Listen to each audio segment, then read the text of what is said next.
Hi hello welcome to our channel. അപ്പോൾ നമ്മൾ ഇന്നൊരു മൂവിയാണ് എക്സ്പ്ലെയിൻ ചെയ്യാൻ പോകുന്നത്. 2 ടീനേജേഴ്സ് ആയിട്ടുള്ള കുട്ടികൾ അവരുടെ ആഗ്രഹം സാധിക്കാനായിട്ട് ഒരു ടണലിലേക്ക് പോകുന്നതും പിന്നീട് അവർക്കിടയിലുണ്ടാകുന്ന ഫ്രണ്ട്ഷിപ്പ്, ലവ്, ഇതെല്ലാം കൂടെ പറയുന്ന ഒരു സ്റ്റോറിയാണ് the tunnel to the summer, the exit of goodbye. So നമുക്കിനി മൂവിയിലേക്ക് പോവാം. മൂവിയുടെ സ്റ്റാർട്ടിങ്ങിൽ തന്നെ ആരോ 2 പേര് സംസാരിക്കുന്നതാണ് കാണിക്കുന്നത്. നമ്മൾ ആഗ്രഹിച്ചത് എന്തും തരാൻ പറ്റുന്ന ഒരു ടണലിനെ പറ്റി നിനക്കറിയോ? അതേതാ ടണല്? നീ ആ ടണലിൽ പോയാൽ നിന്റെ ആഗ്രഹം യാഥാർത്ഥ്യമാകും, പക്ഷേ നിന്റെ വയസ്സ് 100 ഇരട്ടിക്കും. എന്താ ആ ടണലിൻ്റെ പേര്? ആ ടണലിൻ്റെ പേര് ഉറാഷിമ ടണൽ.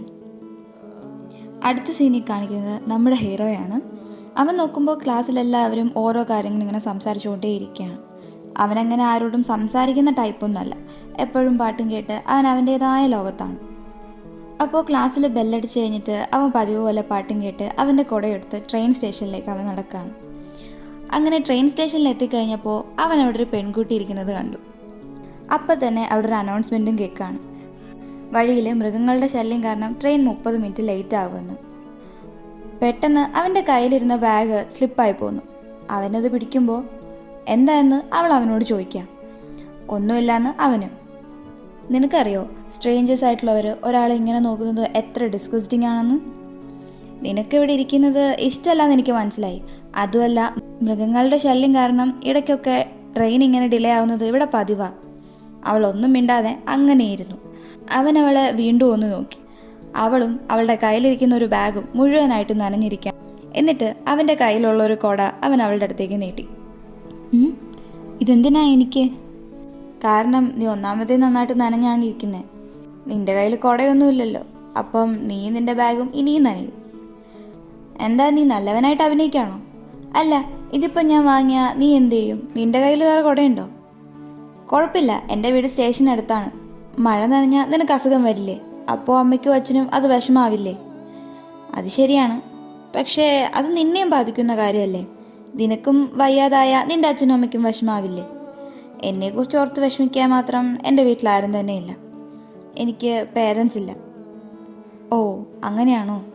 കുറച്ചു നേരം അവൾ ചിന്തിച്ചിരുന്നു. എന്നാൽ ഞാൻ ഈ കുട എടുത്തോട്ടെ? എടുത്തോ.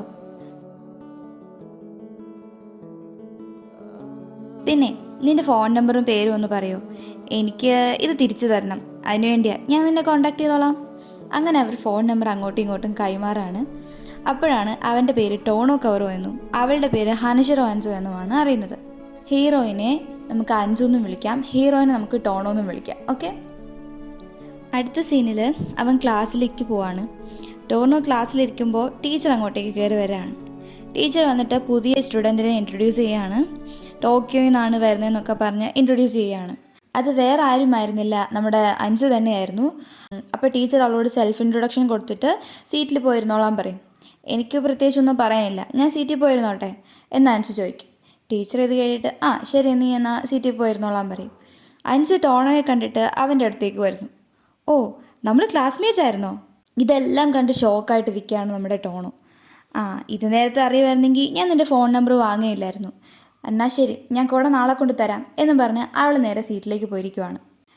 അങ്ങനെ ബ്രേക്ക് ടൈമിൽ അവളുടെ അടുത്തേക്ക് പരിചയപ്പെടാനായിട്ട് ഓരോ കുട്ടികൾ വന്നുകൊണ്ടേയിരിക്കുകയാണ്. നീ എവിടുന്നാ വരുന്നേ? നിൻ്റെ ഹോബീസ് എന്തൊക്കെയാ? നീ എന്താ വായിക്കുന്നേ? ഇങ്ങനെ ഒരുപാട് ചോദ്യങ്ങളുമായിട്ട് അവളുടെ ക്ലാസ്മേറ്റ്സ് അവളുടെ അടുത്തേക്ക് വന്നുകൊണ്ടേയിരുന്നു. പക്ഷേ അവളാവട്ടെ അതൊന്നും മൈൻഡ് ചെയ്യുന്നുണ്ടായിരുന്നില്ല. ഒന്നിലും ഒരു ഇൻട്രസ്റ്റ് ഇല്ലാത്ത പോലെ ആരോടും മിണ്ടാതിരിക്കുകയായിരുന്നു. അങ്ങനെ ഒരു ദിവസം ക്ലാസ്സിലെ കവാസാക്കി എന്ന് പറഞ്ഞൊരു പെൺകുട്ടി അവളുടെ അടുത്തേക്ക് വന്നു. നീ ആരാന്നാ നിൻ്റെ വിചാരം? നീ ആരാ, രാജകുമാരിയോ? അഞ്ചു ഒന്നും മിണ്ടാതെ അവളുടെ ബുക്ക് വായിച്ചുകൊണ്ട് അതേ ഇരിപ്പായിരുന്നു. ഇത് കണ്ടിട്ട് കാവസാക്കിക്ക് തീരെ പിടിച്ചിട്ടില്ല. അവൾക്ക് നല്ല ദേഷ്യം വന്നു. അവൾ അത് പിടിച്ചു വാങ്ങി. എന്തായത്, മാങ്കയോ? അതും ഒരു പഴയത്. നീ അത് തിരിച്ചു താ എന്ന് അഞ്ചു പറയാണ്. എനിക്ക് തോന്നുന്നു നീ ഒരു സീരിയസ് ബുക്കാണ് വായിക്കുന്നതെന്ന്. നിന്നോടത് തിരിച്ചു തരാനല്ലേ പറഞ്ഞത് എന്ന് അഞ്ചു വീണ്ടും ചോദിക്കുകയാണ്. കവാസാക്കി അത് മനഃപൂർവ്വം താഴേക്കിടുന്നു.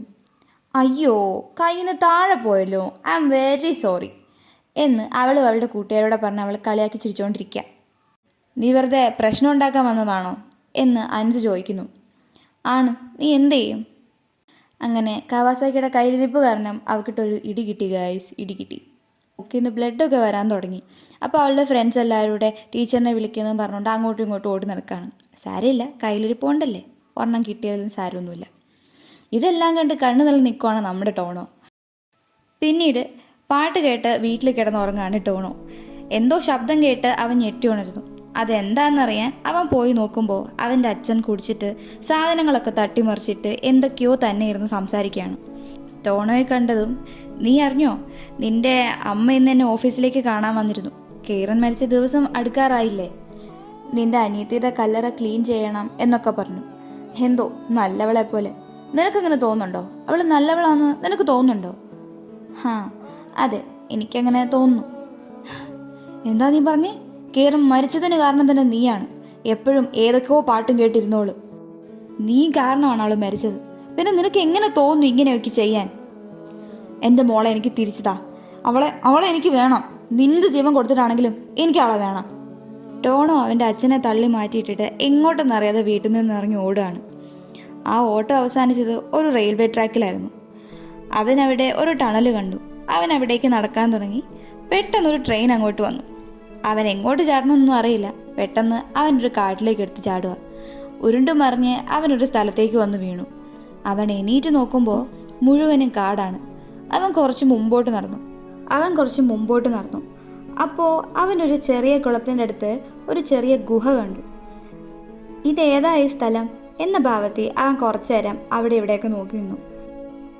പെട്ടെന്ന് ആ ഗുഹയിൽ നിന്ന് ഒരു റെഡ് ലൈറ്റ് പുറത്തേക്ക് വരുന്നത് അവന് തോന്നി. അകത്തേക്ക് കയറിയപ്പോൾ ശരിക്കും ഒരു വിചിത്രമായ കാഴ്ചയായിരുന്നു അത്. അവിടെ നിറയെ മരങ്ങൾ. ആ മരങ്ങളിൽ ഒരു തരം വെട്ടവും ഉണ്ടായിരുന്നു, ചുവന്ന തരത്തിലുള്ള ഇലകൾ. അവൻ മുമ്പോട്ട് നടക്കാൻ തുടങ്ങി. അവൻ്റെ അനിയത്തിയുടെ പേര് പറഞ്ഞുകൊണ്ടാണ് അവൻ മുമ്പോട്ട് നടന്നത്. പെട്ടെന്ന് അവൻ്റെ മുമ്പിൽ ചെറിയൊരു ചെരുപ്പ് കണ്ടു. അവൻ ആ ചെരുപ്പെടുത്ത് നോക്കി. അതിൽ കെയ്റൻ എന്ന് എഴുതിയിട്ടുണ്ടായിരുന്നു. ഇത് എൻ്റെ അനിയത്തിയുടേതല്ലേ? അവൾ മരിച്ചു പോയല്ലോ. പിന്നെ ഇതെങ്ങനെ ഇവിടെ വന്നു? അവൻ മുമ്പോട്ട് ഓടിക്കൊണ്ടേയിരുന്നു. കെയ്റൻ, നീ എവിടെയാ? പെട്ടെന്ന് ഒരു കിളി പറഞ്ഞ് അവൻ്റെ മുഖത്ത് തട്ടി. ആ കിളി അവൻ്റെ കയ്യിൽ വന്നിരുന്നു. എന്നിട്ട് ഒരു പാട്ട് പാടാൻ തുടങ്ങി. ഇത് ഞാനും കെയ്റനും വളർത്തിക്കൊണ്ടിരുന്ന കിളിയല്ലേ? ഇതും ചത്തുപോയതായിരുന്നല്ലോ. ഇപ്പോഴും ഇതെങ്ങനെ ജീവനോടെ? എന്തൊക്കെയായി നടക്കുന്നേ? പെട്ടെന്നാണ് അവനത് മനസ്സിലായത്. അത് ഉറാഷിമ ടണലായിരുന്നു എന്ന്. പെട്ടെന്ന് തന്നെ അവൻ തിരിഞ്ഞോടി. ടണലിന് പുറത്തേക്ക് വന്ന അവന് ഇതൊന്നും വിശ്വസിക്കാനേ ആയില്ല. അപ്പോൾ ഉറാഷിമ ടണലിനെ പറ്റി കേട്ടതൊക്കെ സത്യമായിരുന്നല്ലേ? അവൻ വിഷമത്തോടെ കിളിയെയും ആ ചെരുപ്പിനെയും നോക്കിയിരുന്നു. പിന്നീട് അവൻ വീട്ടിൽ വന്നിട്ട് അവനെ കണ്ട അച്ഛൻ അവനെ കെട്ടിപ്പിടിച്ചു. മോനെ, നീ എന്നോട് ക്ഷമിക്ക്. ഞാൻ അങ്ങനെയൊന്നും പറയാൻ പാടില്ലായിരുന്നു എന്ന് എനിക്കറിയാം. പക്ഷേ കുടിച്ചിട്ട് ഒരു വെളിവും ഇല്ലാതെ ഞാൻ പറഞ്ഞതാ. നീ എന്നോട് ക്ഷമിക്ക്. ഇനി ഇങ്ങനെയൊന്നും ഞാൻ ചെയ്യില്ല. നിന്നെ കാണാതെ ഞാൻ ഒരുപാട് വിഷമിച്ചു. എവിടെയായിരുന്നു നീ ഇത്രയും ദിവസം? ഇനി നീ ഇങ്ങനൊന്നും എന്നെ വിട്ടിട്ട് പോവരുത് കേട്ടോ. ഞാനൊന്ന് നടക്കാൻ പോയതാ. ഓ, അപ്പം നീ എവിടേക്കാ നീ പോയെന്ന് എന്നോട് പറയില്ല എന്ന് ഉറപ്പിച്ചു അല്ലേ? കുഴപ്പമില്ല. ഇനി നീ ഇതുപോലെ എവിടെയും പോയിട്ട് ഒരാഴ്ച കഴിഞ്ഞിട്ടും വീട്ടിൽ വരാതിരുന്നാൽ ഞാൻ നിന്നോട് ക്ഷമിക്കില്ല കേട്ടോ. അച്ഛൻ അവിടെ നിന്നും പോകുന്നു. ഈ അച്ഛൻ എന്താ ഇങ്ങനെയൊക്കെ പറയുന്നേ? ഞാൻ ഒരാഴ്ച വീട്ടിൽ നിന്ന് മാറി നിന്നോ? പക്ഷെ ഞാൻ കുറച്ച് നേരമല്ലേ അവിടെ നിന്നുള്ളൂ. അപ്പോഴാണ് അവൻ ഫോൺ എടുത്ത് നോക്കുന്നത്. അവൻ ടണലിലേക്ക് പോയത് ജൂൺ 15-ന്. ഇന്നിപ്പോൾ ജൂൺ 22. അവനെ കാണാതെ പോയിട്ട് ഒരാഴ്ചയായി. പക്ഷേ അവൻ ആ ടണലിൽ കുറച്ച് സമയമേ സ്പെൻഡ് ചെയ്തുള്ളൂ. അവൻ ആ ചെരുപ്പിനെയും കിളിയെയും ആശ്ചര്യത്തോടെ വീണ്ടും നോക്കി നിൽക്കുകയാണ്. അടുത്ത ദിവസം സ്കൂളിൽ പോയപ്പോൾ ഈ ഒരാഴ്ച എവിടെ ആയിരുന്നു എന്ന് അവൻ്റെ കൂട്ടുകാരൻ ചോദിക്കുകയാണ്. എനിക്ക് വയ്യായിരുന്നു എന്ന് അവനും പറയും. അപ്പോഴാണ് അങ്ങോട്ടേക്ക് നമ്മുടെ അൻസു വരുന്നത്. ഒരാഴ്ചയ്ക്ക് ശേഷം നീ വന്നോ? നാളെ നീ വരുമോ? നാളെ ഞാൻ എന്തായാലും വരും. ശരി, എന്നാൽ നാളെ ഞാൻ കുട കൊണ്ടുവരാം. ഇന്നും നീ വരില്ല എന്ന് ഞാൻ വിചാരിച്ചു. അന്ന് സ്കൂൾ കഴിഞ്ഞ് നേരെ അവൻ ആ ടണലിൻ്റെ അടുത്തേക്കാണ് പോയത്. അവിടെ മുഴുവനും ഇന്നൊരു ചുവന്ന വെട്ടമായിരുന്നു. അവൻ വീണ്ടും ആ ടണലിലേക്ക് നടന്നു. ഇത് ശരിക്കും ഉറാഷിമ ടണൽ തന്നെയാണോ? എനിക്ക് കെയ്റനെ തിരികെ കിട്ടുമോ? കെയ്റൻ എന്ന് വിളിച്ചുകൊണ്ട് മുമ്പോട്ട് തന്നെ നടന്നു. എന്തായത്? വേറൊരു ശബ്ദവും കൂടെ കേട്ട് അവൻ തിരിഞ്ഞു നോക്കി. അൻസു ആയിരുന്നു അത്. നീയോ? ഇതേതാ സ്ഥലം? ടോണോ അവളെയും കൊണ്ട് ടണലിന് പുറത്തേക്ക് ഓടി. ശരിക്കും എന്താ സംഭവിച്ചേ? എനിക്കൊന്നും മനസ്സിലാവുന്നില്ല. പിന്നീട് അവൻ എല്ലാ കാര്യങ്ങളും അവൾക്ക് പറഞ്ഞു കൊടുക്കുകയാണ്. ഓ, അങ്ങനെയാണോ? അപ്പോൾ ടണലിനകത്തും പുറത്തെയും സമയത്തിന് വ്യത്യാസമുണ്ടല്ലേ? നമ്മൾ അകത്ത് പോയിട്ട് ഇപ്പോൾ വെറും സെക്കൻഡുകൾ മാത്രമേ ആയിട്ടുള്ളൂ. പക്ഷെ പുറത്തിപ്പോൾ 4-5 മണിക്കൂർ കൂടി കഴിഞ്ഞു. അപ്പോൾ നമ്മൾ ടണലിനകത്തേക്ക് പോയാൽ നമ്മുടെ വയസ്സും കൂടും, അതേസമയം നമ്മുടെ ആഗ്രഹവും നടക്കും, അല്ലേ? അതെ. നിനക്ക് എന്തെങ്കിലും ആഗ്രഹമുണ്ടോ? ഇല്ല. നീ ടണലിനെ പറ്റി വേറെ ആരോടെങ്കിലും പറഞ്ഞിട്ടുണ്ടോ? നിനക്ക് തോന്നുന്നുണ്ടോ ഞാൻ പറയുമെന്ന്? ഇനി പറഞ്ഞാൽ തന്നെ ആരെങ്കിലും വിശ്വസിക്കുമോ? അവർ ഇതൊരു കെട്ടുകഥയാണെന്നല്ലേ വിചാരിക്കൂ. നമുക്ക് തന്നെ ട്രൈ ചെയ്ത് നോക്കാം. ടോണോ, എന്താ? നീ എൻ്റെ കൂടെ ഉണ്ടോ? അവൾ അവൻ്റെ അടുത്തേക്ക് കൈ നീട്ടുന്നു. എനിക്കൊരാഗ്രഹമുണ്ട്. നിനക്കും എന്തെങ്കിലും ഒരു ആഗ്രഹം കാണും, ഇല്ലാതിരിക്കില്ലല്ലോ. നമ്മുടെ ഗോൾസ് നേടിയെടുക്കാൻ നമുക്ക് ഒരുമിച്ച് ടണലിലൂടെ പോവാം. അങ്ങനെയാണെങ്കിൽ ഇത് കുറച്ചും കൂടി ഈസി ആവും. ഞാൻ എനിക്ക് വേണ്ടി ചെയ്യാം, നീ നിനക്ക് വേണ്ടി ചെയ്യ്. അപ്പോൾ ഇങ്ങനെ അതൊരു മോശമായിട്ടുള്ളൊരു കാര്യമല്ലല്ലോ. അവളുടെ കൈ അവൻ പിടിക്കുന്നു. അടുത്ത സീനിൽ കാണിക്കുന്നത് അവർ റെയിൽവേ സ്റ്റേഷനിൽ കണ്ടുമുട്ടുന്നു. ഇന്നാണ് ഇവരുടെ ഇൻവെസ്റ്റിഗേഷൻ സ്റ്റാർട്ട് ചെയ്യുന്നത്. മീൻസ് ഇന്നോട്ടാണ് അവർ ഈ എക്സ്പെരിമെൻറ്റ്സ് ട്രൈ ചെയ്യാൻ പോകുന്നത്. നീ റെഡിയല്ലേ? അതെ, ഞാൻ റെഡിയാണ്. കാരണം നിന്നേക്കാൾ മുമ്പ് ഞാനാണല്ലോ ആദ്യം ട്രൈ ചെയ്തത്. അപ്പോൾ എന്തായാലും നിന്നേക്കാൾ ബെറ്ററായിട്ട് എനിക്കറിയായിരിക്കും. ഓക്കെ, അപ്പോൾ ശരി. ക്ലാസ് കഴിഞ്ഞ് എല്ലാ ദിവസവും നമുക്ക് ഈ റെയിൽവേയിൽ കാണാം. പിന്നെ ഇത് നമ്മുടെ ഇടയിൽ മാത്രമുള്ളൊരു രഹസ്യമായിട്ടിരുന്നാൽ മതി, ഓക്കെ? അവരെങ്ങനെ ടണലിലെത്തി? ആദ്യം നമുക്ക് ടണലിൻ്റെ അകത്തും പുറത്തുമായിട്ട് എത്രമാത്രം സമയത്തിന് വ്യത്യാസമുണ്ടെന്ന് നോക്കാം. അല്ല, അതെങ്ങനെ ചെയ്യും?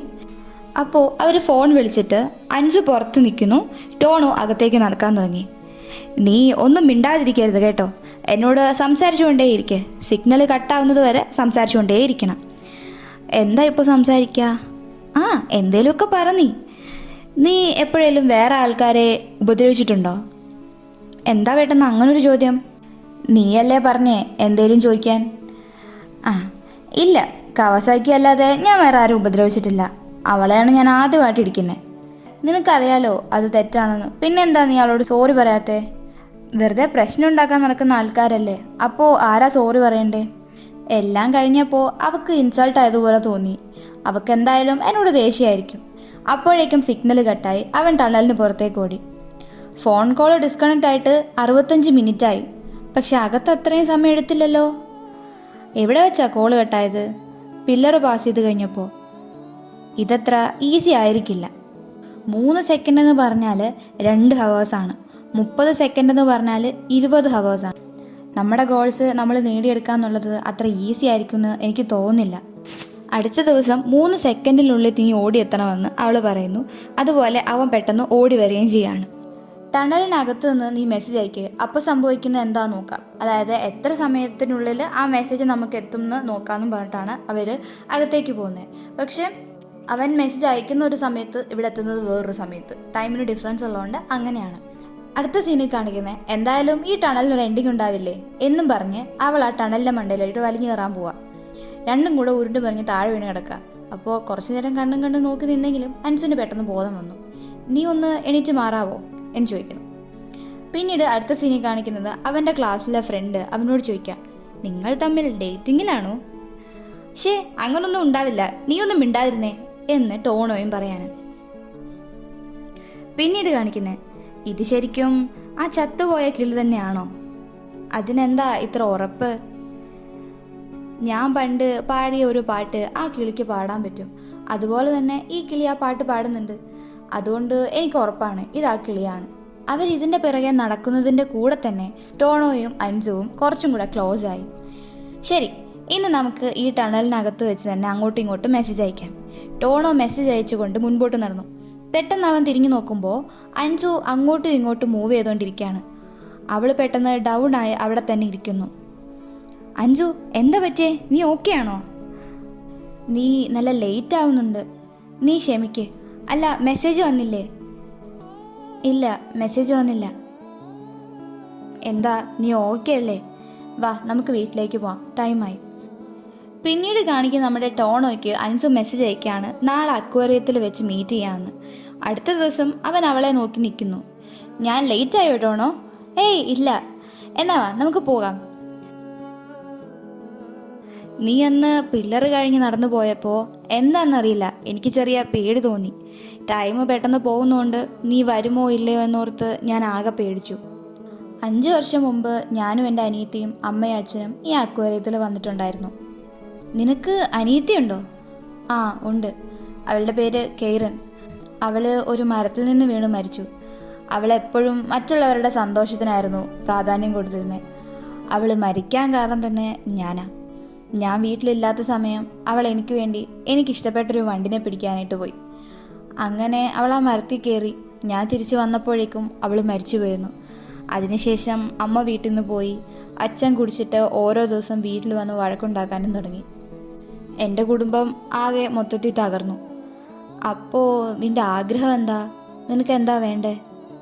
എനിക്ക് എൻ്റെ കെയ്റനെ തിരിച്ചു വേണം. ഇത്രയും നാളത്തെ അവരുടെ കാൽക്കുലേഷൻസ് വെച്ച് നോക്കിയാൽ 108 സെക്കൻഡ്സ് എന്ന് പറയുന്നത് 3 ദിവസമാണ്. കറക്റ്റ് ടൈമിനുള്ളിൽ നമ്മൾ തിരിച്ചെത്തണം. നീ റെഡിയല്ലേ? പുറത്ത് നമ്മുടെ വെക്കേഷൻ 3-ാമത്തെ ദിവസം തീരും. ആ 3-ാമത്തെ ദിവസം നമ്മളിവിടെ എത്തണം. അഞ്ജുവും ടോണോയും അകത്തേക്ക് ഓടി. അകത്തുനിന്ന് കുറേ പേപ്പേഴ്സ് അവളുടെ മുഖത്തേക്ക് വന്ന് വീഴുന്നു. അപ്പോഴേക്കും ഏകദേശം സമയം തീരാറായിട്ടുണ്ടായിരുന്നു. അഞ്ജു വാ പോകാം, സമയം തീരാറായി. ഏയ് നീ പോയിക്കോ, ഞാൻ ഇതൊക്കെ എടുത്തിട്ട് വരാം. ഇതൊന്നും എനിക്ക് കളഞ്ഞിട്ട് തരാൻ പറ്റില്ല എന്ന് അഞ്ജു പറയാണ്. ടോണോയും അവസാനം അവളുടെ കൂടെ ചേർന്ന് ആ പേപ്പേഴ്സ് എല്ലാം പെറുക്കി അവർ രണ്ടുപേരും ഓടി പുറത്തേക്കെത്തി. പുറത്ത് വന്നു കഴിഞ്ഞ് അവൻ്റെ കയ്യിൽ നിന്ന് അവൾ ആ പേപ്പേഴ്സ് എല്ലാം വാങ്ങിയിട്ട് അത് അറേഞ്ച് ചെയ്ത് വെക്കുന്നു. ഇതാണോ നിനക്ക് വേണ്ടിയിരുന്നത്? എന്നെയും എൻ്റെ മുത്തശ്ശനെയും കണക്ട് ചെയ്യുന്ന ഒന്ന് ഇത് മാത്രമേ ഉള്ളൂ. സമയം ഇത്രയായല്ലേ? ഞാനിനി വീട്ടിൽ ചെന്നാൽ അച്ഛൻ എന്തു പറയും? അതുമല്ല എൻ്റെ ഡ്രസ്സ് മുഴുവനും നനയുകയും ചെയ്തു. എന്നാൽ നീ എൻ്റെ വീട്ടിലേക്ക് വാ. പിന്നീട് കാണിക്കുന്നത് അൻസുവിൻ്റെ വീട്ടിലാണ്. എന്നാ നീ ഇതിട്ടോ. ഇത് നിൻ്റെ അച്ഛൻ്റെ ആണോ? അല്ല, ഇതെൻ്റെ അങ്കിളിൻ്റെയാണ്. അങ്കിളിപ്പോൾ ഇവിടെ ഇല്ല, അതാ ഞാനിപ്പോൾ ഇവിടെ നിൽക്കുന്നത്. അപ്പോൾ നീ ഒറ്റയ്ക്കേ ഉള്ളൂ? ആ ആണ്. നിന്നോട് ഞാൻ പറഞ്ഞില്ലേ എനിക്ക് പേരൻസ് ഒന്നുമില്ലാന്ന്. ഡ്രസ്സൊക്കെ ചേഞ്ച് ചെയ്ത് അവൻ വന്ന് നോക്കുമ്പോൾ ഷെൽഫിൽ ഹനഷിറോ മിൻസു എന്ന് എഴുതിയിരിക്കുന്ന ഒരു മാങ്ക അവൻ കാണുകയാണ്. പിന്നീട് അഞ്ചു റൂമിലോട്ട് വരുമ്പോഴേക്കും അവൻ ആ മാങ്ക വായിച്ചു കഴിഞ്ഞിരുന്നു. ഹനഷിറോ മിൻസു ആരാ? അത് എൻ്റെ മുത്തശ്ശനാണ്. എൻ്റെ മുത്തശ്ശൻ ഒരു കോമിക് റൈറ്റർ ആയിരുന്നു. ഈ മാങ്ക ആണോ അന്ന് നീ ക്ലാസ്സിലിരുന്ന് വായിച്ചുകൊണ്ടിരുന്നത്? അതാണോ നീ അവളെ അടിച്ചത്? എൻ്റെ മുത്തശ്ശൻ്റെ കോമിക്സ് എല്ലാം എനിക്ക് ഭയങ്കര ഇമ്പോർട്ടൻ്റ് ആണ്. അന്ന് ആ ടണലിൽ നിന്ന് കിട്ടിയത് നിൻ്റെയാണോ അത് നിൻ്റെ മുത്തശ്ശൻ്റെ ആയിരുന്നോ? അത് നീ പറഞ്ഞ സത്യമാണ്. അത് എൻ്റെ ആയിരുന്നു. അന്ന് നമ്മൾ ആദ്യം കണ്ടപ്പോൾ എൻ്റെ കയ്യിലൊരു ബാഗ് ഉണ്ടായിരുന്നില്ലേ, അതിലെൻ്റെ ഒരു മാങ്കയായിരുന്നു. ഒരു പ്രൊഡക്ഷൻ കമ്പനിയിലേക്ക് അയക്കാൻ വേണ്ടി പോവായിരുന്നു, പക്ഷേ അയച്ചില്ല. അതെന്താ നീ അയക്കാഞ്ഞേ? ഒരുപാട് നല്ല നല്ല കോമിക് റൈറ്റേഴ്സ് ഉണ്ട്. അവരുടെയൊക്കെ മാങ്കയിൽ നിന്ന് എൻ്റേത് സെലക്ട് ചെയ്യുമോ എന്ന് എനിക്കൊരു പേടി. അതിനെക്കുറിച്ച് ഞാൻ വല്ലാതെ ഓർത്ത് വിഷമിച്ചു.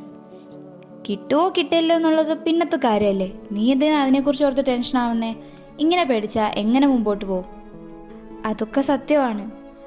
എനിക്ക് എൻ്റെ മുത്തശ്ശൻ്റെ കോമിക്സ് എല്ലാം ഭയങ്കര ഇഷ്ടമാണ്. പക്ഷെ എൻ്റെ അമ്മയ്ക്കും അച്ഛനും എൻ്റെ മുത്തശ്ശനും ഇഷ്ടമല്ലായിരുന്നു. അവരെഴുതുന്ന മാങ്കയും ഇഷ്ടമല്ലായിരുന്നു. എൻ്റെ അച്ഛനും അമ്മയ്ക്കും മുത്തശ്ശൻ ഒരു ബാധ്യതയായിരുന്നു. മരിക്കുന്നത് വരെയും എൻ്റെ മുത്തശ്ശൻ മാങ്ക എഴുതായിരുന്നു. അത് നിർത്തിയിട്ടേ ഉണ്ടായിരുന്നില്ല. എൻ്റെ മുത്തശ്ശൻ മരിച്ചപ്പോൾ അവരൊന്ന് കരയ പോലും ചെയ്തിട്ടില്ല. അതിനുശേഷം മുത്തശ്ശനെ പോലെ ഞാനും മാങ്ക എഴുതാൻ തുടങ്ങി. അച്ഛനും അമ്മയ്ക്കും അതിഷ്ടമേ അല്ലായിരുന്നു. എന്നെ കുറേ കളിയാക്കുകയൊക്കെ ചെയ്യുമായിരുന്നു. എൻ്റെ ആദ്യത്തെ മാങ്ക വായിച്ചിട്ടുള്ളവർ അത് നല്ലതാണെന്നാണ് പറഞ്ഞിട്ടുള്ളത്. അത് വായിച്ച ഒരേ ഒരാൾ അതെൻ്റെ മുത്തശ്ശനായിരുന്നു. ഞാൻ ചില ബുക്ക് സ്റ്റോളിലൊക്കെ പോയി മുത്തശ്ശൻ്റെ ബുക്സൊക്കെ അന്വേഷിച്ചു. പക്ഷേ അവർക്കാർക്കും അതറിയാത്തത് കൊണ്ട് പിന്നെ ഞാൻ അതിൻ്റെ പിറകെ പോയില്ല. അതുകൊണ്ട് തന്നെ ഉറാഷിമ ടണലിൽ പോയി ഞാൻ എൻ്റെ ആഗ്രഹം ചോദിക്കും. അത് ഞാൻ സാധിച്ചെടുക്കും. എന്താ നിൻ്റെ ആഗ്രഹം എന്ന് ടോണോ ചോദിക്കുന്നു. ലോകത്തിൽ ആരും മറക്കാൻ പറ്റാത്ത, എല്ലാവരും ഇഷ്ടപ്പെടുന്ന രീതിയിലുള്ള ഒരു മാങ്ക എനിക്ക് എഴുതണം. അതാണ് എൻ്റെ ആഗ്രഹം. അതിനുള്ള ടാലൻറ്റ് എനിക്ക് വേണം. അഞ്ജു, എന്തോ ടോണോ പറയാൻ തുടങ്ങിയപ്പോൾ തന്നെ ഈ ആഗ്രഹം എങ്ങനെ നടക്കുമെന്നാണോ? നിനക്ക് നിൻ്റെ അനിയത്തിയെ കൊണ്ടുവരണ്ടേ? അപ്പോൾ അതെങ്ങനെയാ?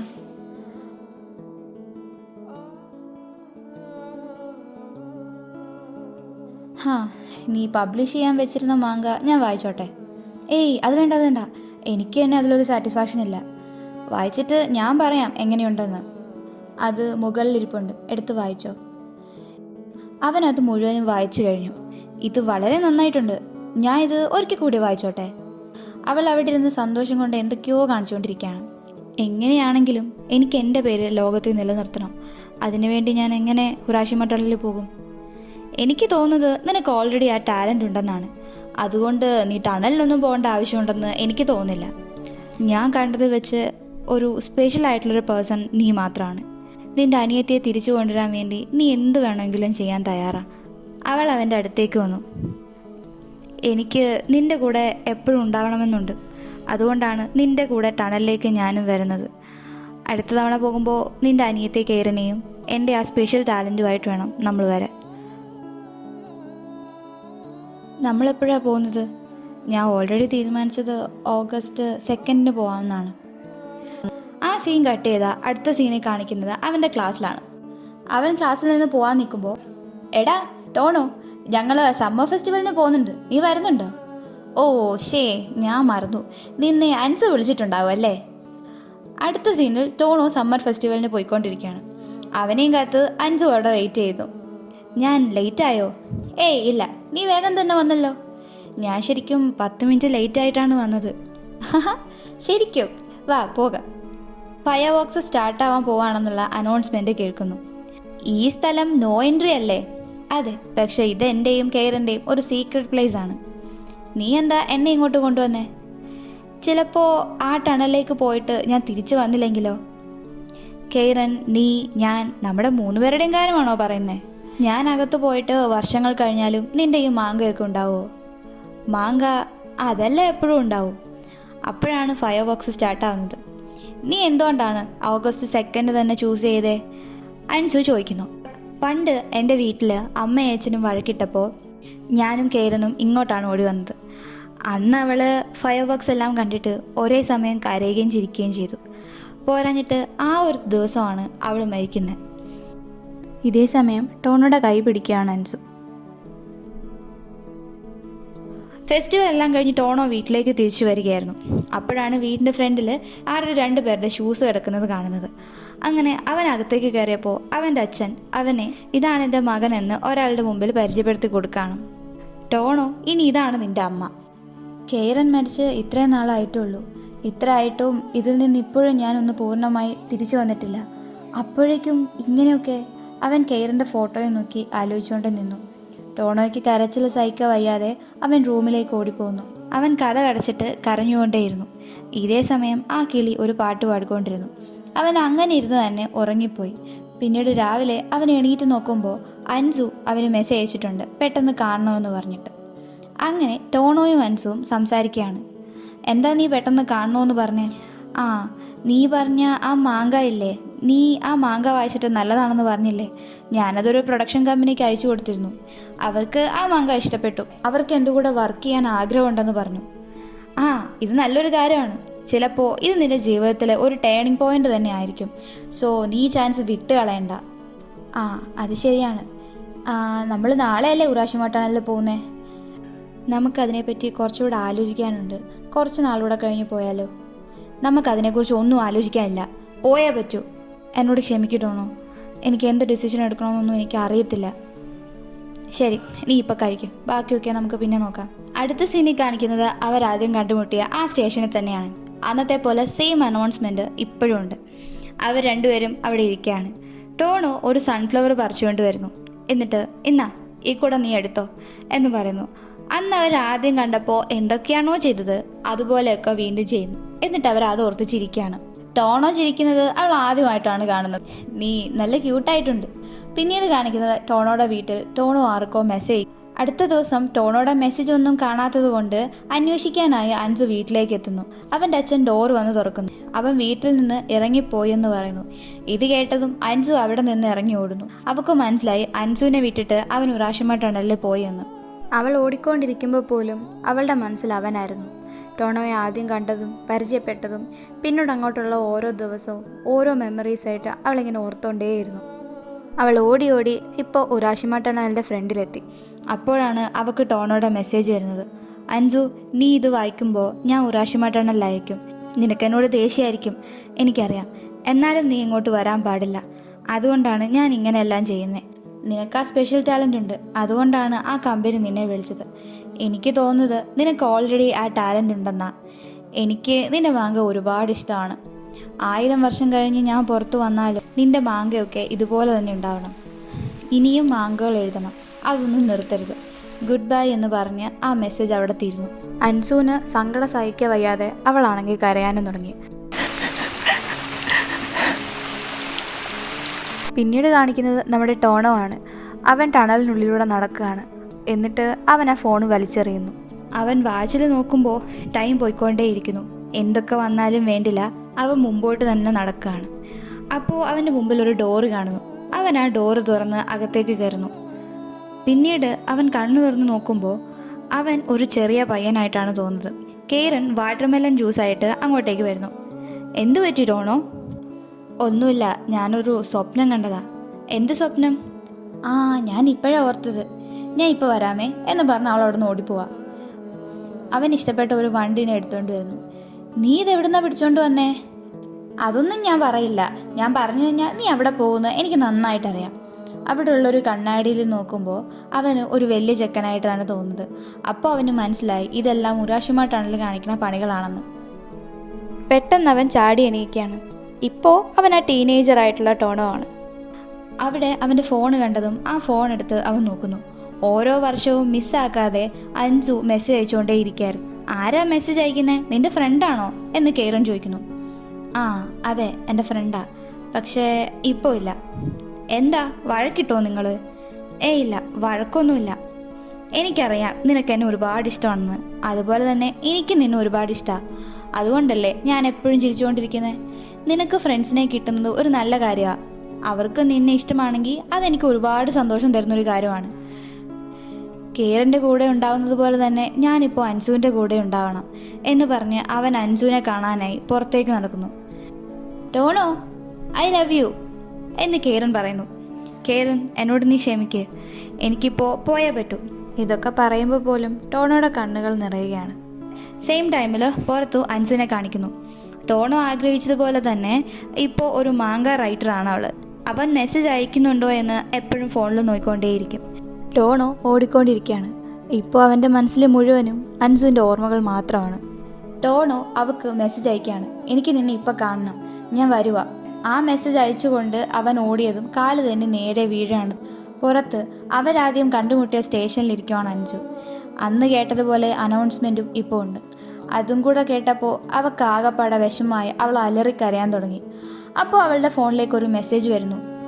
അവൾ അതെടുത്ത് നോക്കിയതും അവിടെ നിന്ന് ഓടി ടണലിലേക്ക് പോകുന്നു. അത് ടോണോ അയച്ച മെസ്സേജായിരുന്നു. അവൾ അത് കണ്ടതും ഓടി ടണലിലേക്ക് പോകുന്നു. അടുത്ത സീനിൽ കാണിക്കുന്നത് അൻസുവിൻ്റെ മടിയിൽ ടോണോ കിടക്കുന്നു. ടോണോ, നീ കണ്ണു തുറക്ക്. അവൻ പതുക്കെ കണ്ണു തുറക്കുന്നു. അൻസു, നീ എന്താ ഇവിടെ? നമ്മൾ കണ്ടിട്ടിപ്പോൾ 8 വർഷത്തോളമായി. നീ എന്നോട് ക്ഷമിക്ക്. ഞാൻ നിനക്ക് മെസ്സേജ് അയച്ചിരുന്നു, അത് വന്നുവെന്ന് എനിക്കറിയില്ല. അവൻ നിരാശയോടെ പറയുന്നു. മെസ്സേജ് എനിക്ക് വന്നിരുന്നു എന്നും പറഞ്ഞ് അവൾ അവനെ കിസ് ചെയ്യാണ്. നിന്നെ ഇത്രയും വെയിറ്റ് ചെയ്യിപ്പിച്ചതിൽ സോറി അൻസു, സോറി. അങ്ങനെ പറഞ്ഞ് അവനും തിരിച്ച് കിസ് ചെയ്യാണ്. സുഹൃത്തുക്കളെ, അവർ തമ്മിൽ കിസ് ചെയ്യുവാണ്. അവരങ്ങനെ പുറത്തേക്ക് വരുവാണ്. അപ്പോൾ കാണുന്നൊരു വ്യൂ എൻ്റെ പൊന്നെ വേറെ ലെവലാണ്. ടണലിൽ നിന്ന് അയക്കുന്ന മെസ്സേജ് എങ്ങനെ നിനക്ക് വന്നു? സാധാരണ അങ്ങനെ വരാറില്ലല്ലോ. എല്ലാം ഉറാഷിമ ടണൽ കാരണമാണെന്ന് അവൾ പറയുന്നു. അവിടെ പെട്ടെന്ന് മഴ പെയ്യാൻ തുടങ്ങി. ഹൻസു കുടയെടുക്കുന്നു. അത് ടോണോ കൊടുത്ത കുടയായിരുന്നു. നിൻ്റെ കയ്യിൽ ഇപ്പോഴും ഇതുണ്ടോ? അതെ, നിൻ്റെ ഓർമ്മയ്ക്കായിട്ട് ഈ കുട ഞാൻ എവിടെ പോയാലും കൊണ്ടുപോകാറുണ്ടായിരുന്നു. എന്നാലും ഇത്രയും വർഷമായില്ലേ, അതൊക്കെ കഴിഞ്ഞു. സോ അത് വിടും, ഇനി അതൊന്നും നമ്മൾ ആലോചിക്കേണ്ട. അങ്ങനെ പറഞ്ഞ് അവർ ആ കുട ഒരുമിച്ച് പിടിച്ച് ഫേസ് ടു ഫേസ് നോക്കുന്നു. ഇതോടെ ഈ മൂവി ഇവിടെ തീരാണ്. അപ്പം ഈ മൂവി എങ്ങനെയുണ്ട്, നിങ്ങൾക്ക് ഇഷ്ടപ്പെട്ടോ എന്ന് നിങ്ങൾ കമൻറ്റ് ചെയ്യാം. ഞാൻ ഫസ്റ്റ് ടൈമാണ് ഒരു സ്റ്റോറി എക്സ്പ്ലെയിൻ ചെയ്യുന്നത്. ഇത് എത്രത്തോളം പെർഫെക്റ്റ് ആണെന്ന് എനിക്കറിയില്ല. ഒരുപാട് തെറ്റുണ്ടാവും. സോ നിങ്ങൾ ക്ഷമിക്കുക. അടുത്ത സ്റ്റോറിയിൽ എല്ലാം സെറ്റായിട്ട് വരുന്നതായിരിക്കും. അപ്പോൾ ബൈ ഗൈസ്, നമുക്ക് നെക്സ്റ്റ് സ്റ്റോറി കാണാം. ടാറ്റാ.